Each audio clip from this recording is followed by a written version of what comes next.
Knowing how you operate internally will help you make decisions throughout your life. For example, what work to do, what partner to marry, where to live, what business to do.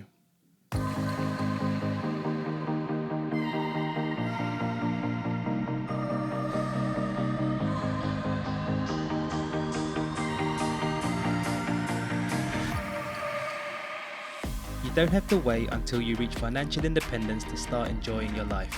You can do that much earlier and start living a life that you love and that's true to you. Welcome to Freedom Before FI. Using FIRE and life design techniques, we help you create freedom on your way to FI instead of waiting until you're retired to do the things that light you up. I'm your host Greg, a FIRE movement and life design enthusiast. If you're itching to get freedom now, then let's do this.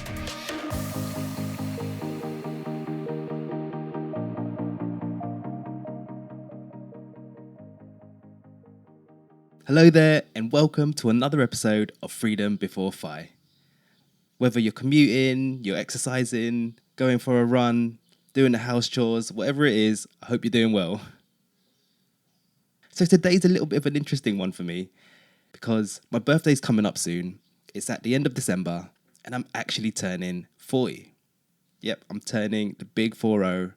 And as you do, I started to contemplate and think about some of the life lessons I've learned throughout the years, and I just wanted to share some of those things with you. So when I was thinking about some of these life lessons, I actually listed down like more than 20, I think like 24 things. But then I thought, okay, that might be a bit too much. So I've tried to like distill it down to like the top 10. And that was actually quite hard because there were some really good ones in like that whole massive list.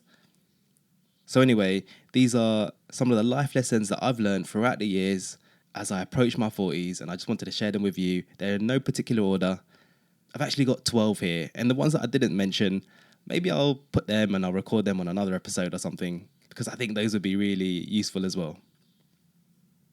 So anyway, here are the 12, and do let me know if any of these resonate or if they help you in some way.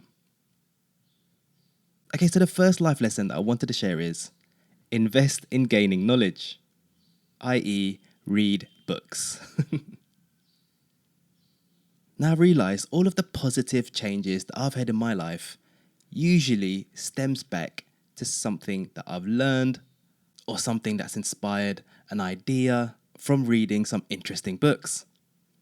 And most of those books has been more on the self-development type of books, whether it's around mindset, habits, money, relationships. I think books are one of the most valuable sources of information in this world. So if you think about how a book is made, the author usually spends around 2 years, 3 years, sometimes like 5 or 6 years just to pull together all their ideas and put it into kind of like a structured framework for people to read. And they're usually like £8, £12 per book. And if you think about it, slightly unfair to the author because they're spending all this time putting a book together and then they're giving out the information which is super valuable for such a cheap price. It's an absolute bargain. So definitely invest in gaining knowledge, and I prefer reading books, but obviously some people may prefer watching videos, listening to audio. But me personally, I prefer books because it kind of gets you out of being on a gadget, being on a tablet, on your phone. You could like use a pencil and scribble over things in the book. The other way I like to gain knowledge is through podcasts, listening to podcasts. I love the medium, and I think you can gain a lot of insight for when someone's speaking or being interviewed on a podcast because it's long form. It's not just a quick video. They're kind of sharing a lot of their knowledge over a long space of time, whether it's like half an hour, over an hour. So, yep. Another thing that I used to like to do was audiobooks, and that's when I used to sort of drive a lot back in UK. I used to listen to a lot of audiobooks during my commute, and yeah, that was a good way to kind of get that knowledge. All right, so the second life lesson I wanted to share is get financially literate. Now, I'm sure if you're listening to this show, you're probably really good at handling money and know some of the tools and tips and techniques to help across your FI journey. But I just wanted to reiterate and hone in on how important it is to get financially literate. So Kanye West once said in his song, "Having money is not everything, but not having it is." Like, I know full well that, money is not the be all and end all of everything, but having this sort of part of your life sort of understood and kind of covered in a way, it could just help many factors of your life. And it's a fundamental resource we need to survive, isn't it? So understanding it is super important. And it's one less thing to worry about in all the stresses that we have in our life.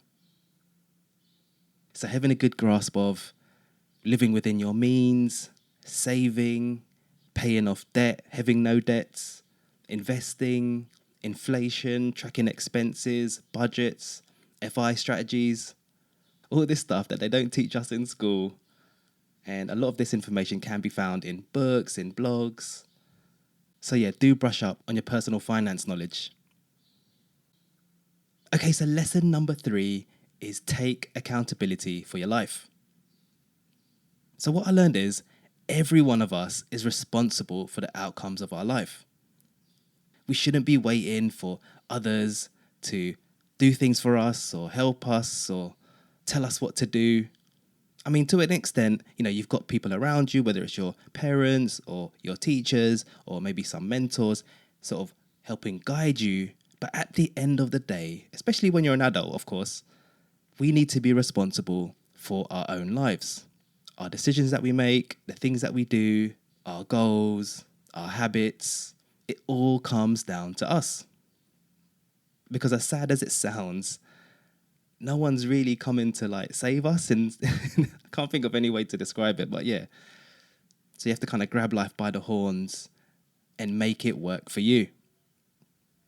And I could totally understand how, different people, different backgrounds, we all have different circumstances when we grow up, and sometimes it's not in our control. But it's how we react to that situation, how we react to our sort of surroundings and our environment that kind of gets us through. Because we could, you could sit around and blame your scenario, blame others around you.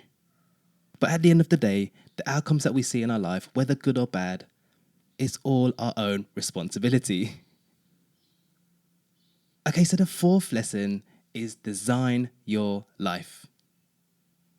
Designing your life, or life design, is all about basically not living on autopilot, not living on some sort of default path, but creating a life that you absolutely love.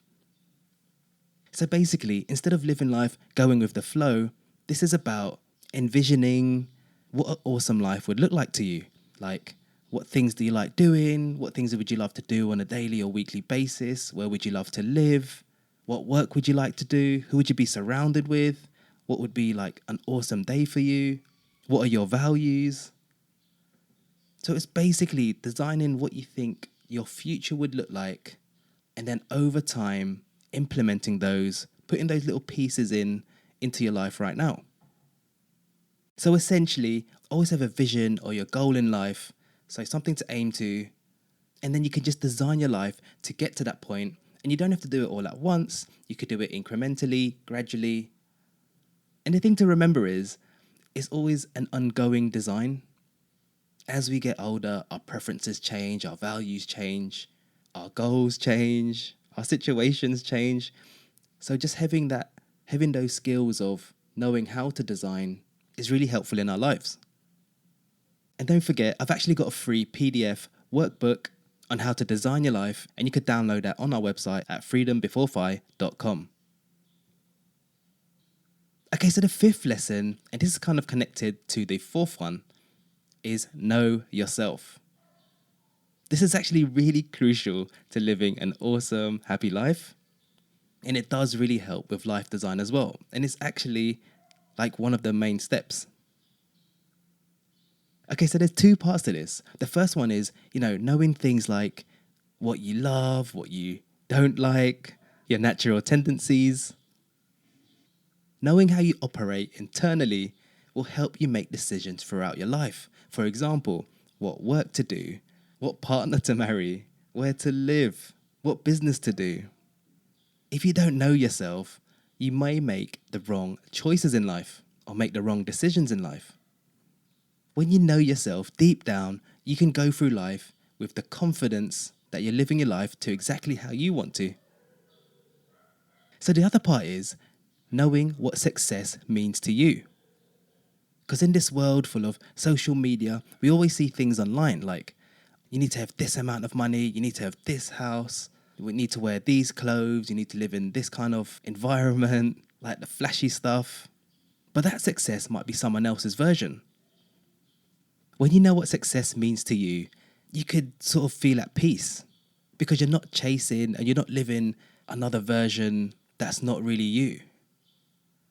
So for example, when I was younger, I always thought you needed like some sort of 6-figure online business. You need to be driving this sort of car. You need to be wearing all of these sort of flashy clothes. But over time, I realized that actually those kind of things don't really light me up. I actually really enjoy simple things like being in nature, being around family, working on projects that I enjoy, doing like simple hobbies. So knowing yourself really helps you live the life that you want to live, and it's not someone else's version of success. Okay, so the 6th life lesson is to listen to your gut. When we're faced with like major life decisions, I always think that you should listen to your gut. It usually tells us the answer or steers us in the right direction of where to go. Our gut or our stomach is actually referred to sometimes as our second brain because it has millions of nerve cells. And sometimes, back in the day when I was younger, what I used to do was kind of block it out because maybe it was leading me in a direction that was a little bit uncomfortable.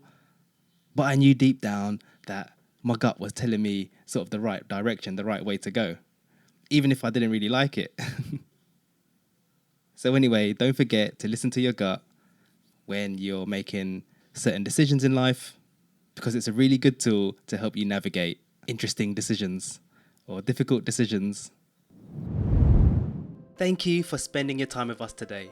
If you need more help, you can check out our free guides and services on our website, freedombeforephi.com. If you have a burning question or just want to chat, don't hesitate to drop me an email at greg@freedombeforephi.com. If you found the show useful and want to be notified of future episodes, you can click follow on Spotify, Apple, or the app you're currently using right now. If you think the episode will help a friend or a colleague, feel free to share it with them. And lastly, if you learned just one good thing that will help you in your journey and you want to help us out, please do leave a 5-star rating on your podcast player app. That would help us out loads.